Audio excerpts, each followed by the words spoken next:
Bonjour à tous et bienvenue sur notre chaîne dédiée aux entrepreneurs. Vous avez une idée business et vous souhaitez vous lancer seul et rapidement dans l'entrepreneuriat? La micro-entreprise est peut-être le statut qu'il vous faut. Sans plus tarder, entrons dans le vif du sujet.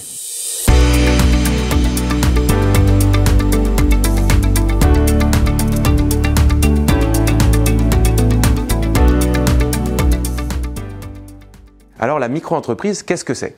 C'est une entreprise individuelle, au régime micro-fiscal et micro-social. Et depuis 2016, la micro-entreprise et le régime de l'auto-entrepreneur ont fusionné. Désormais, on ne parle plus que de micro-entreprise.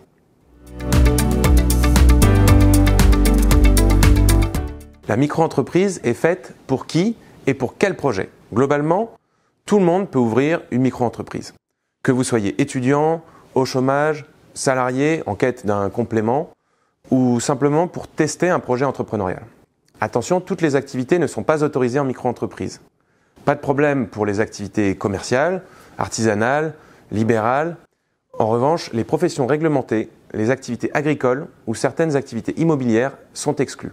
Avant de se lancer dans les démarches de création, pensez à bien vérifier que l'activité ou la profession que vous visez n'est pas soumise à des conditions d'exercice spécifiques. Par exemple, si vous souhaitez être chauffeur de VTC, il faut avoir le permis depuis 3 ans et un casier judiciaire vierge. Sinon, vous l'aurez compris, vous risquez de démarrer des démarches en vain et de devoir reporter le lancement de votre projet. Ensuite, gardez à l'esprit que pour être micro-entrepreneur, votre chiffre d'affaires hors taxe doit être inférieur à certains seuils. Attention, ils peuvent varier chaque année, donc je vous partage une fiche pratique en barre d'infos avec les derniers seuils à jour, ce sera plus pratique pour avoir les chiffres exacts. C'est important d'anticiper ces seuils. En fonction de l'envergure de votre projet, la micro-entreprise ne sera pas forcément la formule juridique la plus adaptée à vos besoins.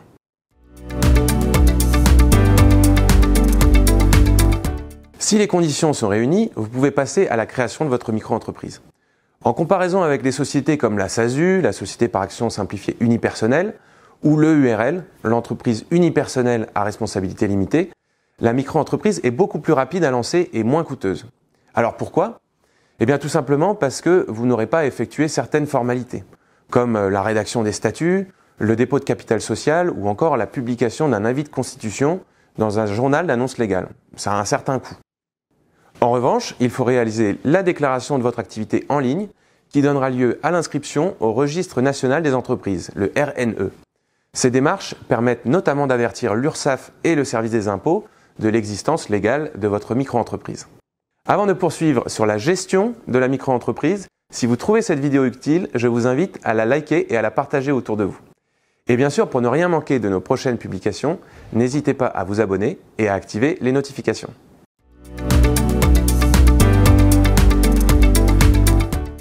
Voyons maintenant comment gérer sa micro-entreprise. Au quotidien, la gestion d'une micro-entreprise est plutôt simple. Vous facturez vos prestations de services ou vous vendez vos produits comme dans une société, mais vous n'avez pas de comptabilité complexe, uniquement la tenue d'un livre de recettes encaissé. En gros, votre chiffre d'affaires. Et c'est sur cette base-là que vous aurez des cotisations sociales à payer, ainsi que des impôts sur votre déclaration d'impôt personne physique. Quel est le régime social du micro-entrepreneur? En tant que micro-entrepreneur, vous êtes soumis au régime micro-social qui simplifie le calcul et le paiement des cotisations sociales en fonction de votre chiffre d'affaires. Comment? Eh bien, vous allez tout simplement payer un taux de cotisation sociale sur la base du chiffre d'affaires que vous réalisez. Et ce taux dépend de l'activité exercée. Le régime micro-social comprend diverses cotisations, dont l'assurance maladie, la retraite, mais n'inclut pas le droit au chômage. Et comme il est basé sur le chiffre d'affaires réalisé, si votre chiffre d'affaires est égal à 0, vous n'aurez pas de cotisation sociale à payer. Et c'est l'un des grands avantages de la micro-entreprise. N'oubliez pas l'aide à la création ou à la reprise d'une entreprise, l'ACRE. C'est un dispositif visant à encourager les entrepreneurs à créer ou à reprendre une entreprise. Si vous remplissez les conditions, je vous partage le détail en barre d'infos, vous pourrez bénéficier d'une exonération de 50% sur vos cotisations sociales jusqu'à la fin du 3e trimestre civil suivant la date de création de votre entreprise. L'obtention de l'ACRE n'est pas automatique, il faut faire la demande à l'URSSAF après la création de votre micro-entreprise.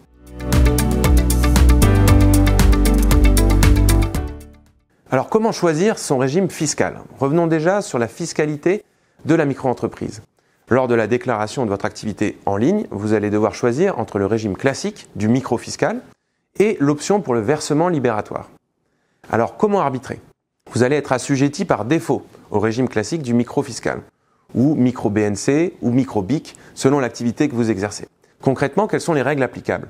Plutôt que de tenir une vraie comptabilité avec votre chiffre d'affaires, vos dépenses au réel, le matériel à acheter, par exemple le loyer à payer, les frais de transport, lors de la déclaration de votre chiffre d'affaires, vous allez pouvoir appliquer un abattement sur votre chiffre d'affaires, c'est-à-dire une déduction forfaitaire, pour frais professionnels, au sens large. Ça simplifie beaucoup de choses par rapport au régime réel. Le taux de l'abattement du régime microfiscal dépend de la nature de votre activité. Le régime classique du microfiscal est très avantageux si vous avez peu de charges ou peu d'investissements à prévoir. Avant de trancher pour le régime classique du microfiscal ou pour le versement libératoire, il faut avoir en tête les spécificités de l'option pour le versement libératoire. Quel est le principe? Le versement libératoire est calculé sur la base de votre déclaration de recettes, sur laquelle vous avez un taux d'imposition qui va être appliqué selon la nature de votre activité. Cette option vous permet de régler vos impôts et vos cotisations sociales tout au long de l'année, mois par mois ou par trimestre, selon l'évolution de votre chiffre d'affaires. Pour en bénéficier, le revenu fiscal de référence du foyer de l'avant-dernière année doit être inférieur à un certain seuil fixé par la loi. Ce n'est donc pas une option possible pour tout le monde, ça dépend de vos revenus, mais elle est très intéressante. L'option pour le versement libératoire doit être exercée avant le 31 décembre pour être valable l'année suivante, et elle est irrévocable pour l'année choisie. Et enfin, qu'en est-il de la TVA? La micro-entreprise est assujettie par défaut à la franchise en base de TVA. Ça veut dire que vous n'avez pas de TVA à collecter ou à déduire. Si votre activité se développe, vous serez redevable de la TVA uniquement si votre chiffre d'affaires dépasse pendant 2 années consécutives les seuils, variant en fonction de la nature de l'activité. Le choix du régime fiscal dépend entièrement de votre situation personnelle et des besoins de votre activité. Si vous avez une question, contactez nos experts comptables. Ils sauront vous guider pour faire le choix le plus adapté à votre activité.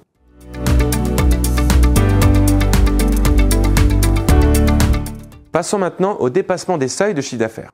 Si vous dépassez l'un des seuils de chiffre d'affaires durant une année, pas de panique, vous pourrez conserver le régime de la micro-entreprise. En revanche, un dépassement pendant 2 années consécutives fait basculer votre micro-entreprise dans le régime fiscal du réel simplifié et dans le régime social de droit commun de l'entreprise individuelle.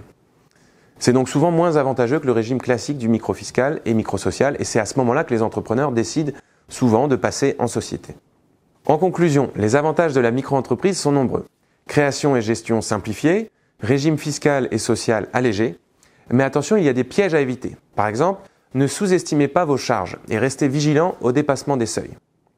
C'est un excellent tremplin pour se lancer dans l'entrepreneuriat, mais cela demande un minimum d'organisation et de vigilance. J'espère que cette vidéo sur la micro-entreprise vous a plu. Si c'est le cas, je vous invite à liker et à la partager autour de vous. N'hésitez pas à poser également toutes vos questions en commentaire, on se fera un plaisir d'y répondre. À bientôt!